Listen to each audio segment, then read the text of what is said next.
India का वहां पे सेंटर स्टेज मिलना, फिर वहां का इंडिया का अपना कल्चरल, और ये किसी भी मुल्क के लिए एक प्राइड है। तो बात करने का मकसद ये है कि मैं तो ये चाहता ना कि पाकिस्तान यहाँ कर रहा होता, पाकिस्तान की पार्टिसिपेशन भी होती। तो मैं तो उस हवाले से बात कर रहा हूँ। अब इंडिया को वहां अगर वो सेंट्रल स्पेस स्पेस मिली है सेंटर स्टेज पे, तो अब उनका कल्चरल, वो मेरा ख्याल है उनके हैं शंकर महादेवन, उन वो थे, उनकी फैमिली, उन्होंने बड़ा परफॉर्म किया वहां पे, ये सारा।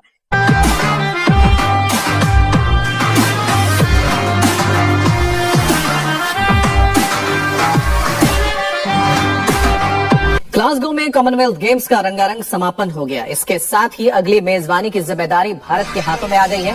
2030 राष्ट्रमंडल खेल अहमदाबाद में होंगे। बैटन को भारत के गोल्डन बॉय नीरज चोपड़ा ने लिया। इंडिया एक मर्तबा फिर हिस्ट्री क्रिएट कर रहा है। हम क्या करें? इसकी वजह यह है कि रोजाना कोई ना कोई ऐसी खबर आती है जिसमें पता ये चलता है कि इंडिया ने हिस्ट्री क्रिएट कर दी है, और अब इंडिया ने तारीख रकम की है। जो इंडिया ने हासिल कर लिए हैं तारीखी कामयाबी है ये, जिस पर हर तरफ ढोल बजाया जा रहा है, यानी ये कि अपनी कामयाबी के शादियाने बजाए जा रहे हैं। एक तो हमारा एक बॉक्सर है, इसका नाम कुदरतुल्ला है, और ये कोयटा के साथ इसका ताल्लुक है। ये ग्लासगो गया और वहां पे ज़ाहिर है एक बॉक्सिंग का कंपटीशन हो रहा है, और उसके बाद बकौल सब कुछ लोगों के कि ये दोबारा फ्लाइट के ऊपर सवार नहीं हुआ, ये वहां से गायब हो गया। वहां पे कमाल कोई नहीं किया, कोई तमगा हासिल नहीं किया इसने, और उसके बाद ये गायब भी हो गया। तो पाकिस्तान की क्या इज्जत बाकी बचेगी? अच्छा, वेयर इज पाकिस्तान? पाकिस्तान कहाँ है? देखिए, हम ये कहते हैं कि इंडिया इकोनॉमी की, हम उनकी तरक्की की बात करते हैं, हम कहते हैं मैशत कहाँ पर ले गए, हम उनके दुनिया भर से एग्रीमेंट्स की बात करते हैं, हम चलें वो बातें करते हैं, तो हम कहते हैं कि चलें ठीक है, इकोनॉमी में हम पीछे रह गए, उसकी बहुत सारी हम वजूहात ढूंढते हैं, हम बहुत सारी बातें करते हैं, लेकिन स्पोर्ट्स में इतना पीछा रहने की क्या वजह हो सकती है? बड़ा जबरदस्त किस्म का इस्तेमाल भी हुआ। तो इस पूरे इलाके के हालात को अब आप किस तरह से देख रहे हैं?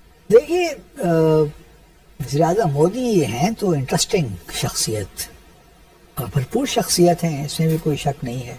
भारत की एक और लीग है, पाकिस्तान तो किसी खाते में नहीं है। तो इंडिया जो है वो एक नेक्स्ट लेवल की गेम सोच रहा है। और अगर आपको याद हो, कुछ अर्सा पहले भारत के वजीर आजम नरेंद्र मोदी ने पिछले साल ये कहा था कि 2036 में जो ओलंपिक्स की बिड होगी, इंडिया इसका हिस्सा होगा और इंडिया इसकी पूरी कोशिश करेगा। लेकिन इस दफा एक बड़ी डिफरेंट चीज आई है। जारी बात है, जब किसी मुल्क में होती है तो ये आपके मुल्क में बहुत सारी सॉफ्ट पावर लेके आती है। प्राइम मिनिस्टर मोदी, इनके पास एक बड़ा लंबा चौड़ा एम्बिशन है, ठीक है जी।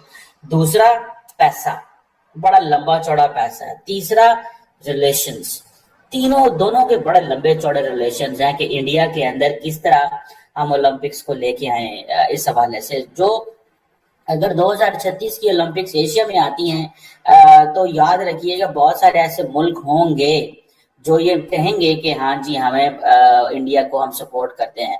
इंडोनेशिया के वोट कम हो सकते हैं, टर्की जो है वो पोलिटिसाइज हो सकता है। This is going to be an interesting scenario जो हमें नजर आ रहा है। इंडिया इस वक्त 4th नंबर पर आ रहा है कि बहुत सी हमें ऐसी ट्वीट्स जहाँ नजर आ रही हैं। वहीं पर इंडिया के जो प्राइम मिनिस्टर हैं नरेंद्र मोदी साहब, उन्होंने बड़ी इस पे मुबारकबादें दी हैं। जाहिर है कि ये टाइम है, वो खुश हो रहे हैं वो लोग, और उसमें